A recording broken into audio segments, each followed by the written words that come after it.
এবার সীমান্তে এক বাংলাদেশি কৃষককে অন্যায়ভাবে ধরে নিয়ে যাওয়ার সময় বিজিবির কাছে ধরা পড়েছে ভারতীয় বিএসএফ এর সদস্যরা। এরপর বিজিবির কাছে আকুতি মিনতি করে ক্ষমা প্রার্থনা করে তারা। এমনই একটি ভিডিও সোশ্যাল মিডিয়ায় ছড়িয়ে পড়েছে।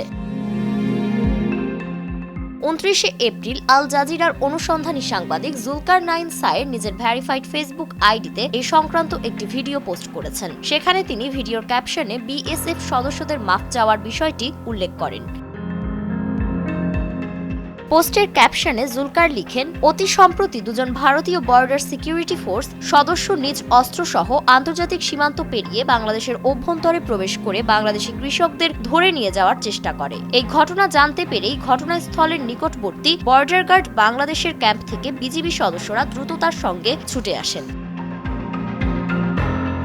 সাধারণ ফ্যানের দিন শেষ, আকিস ফ্যানে বাংলাদেশ। জুলকারনাইন সায়ের আরও লিখেন, সাধারণ জনতা ও বিজিবি সদস্যরা এভাবেই অস্ত্রসহ ধরে ফেলে দুজন বিএসএফ জওয়ানকে। পরবর্তীতে ক্ষমা প্রার্থনা করায় যথাযথ প্রক্রিয়া অনুসরণ করে তাদের বিএসএফ কর্তৃপক্ষের কাছে হস্তান্তর করা হয়। সাবাস বর্ডার গার্ড বাংলাদেশ।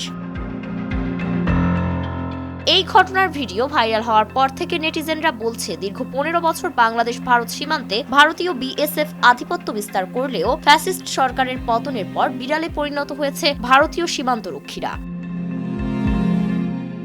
ফারিন রহমান প্রীতি, নয়া দিগন্ত।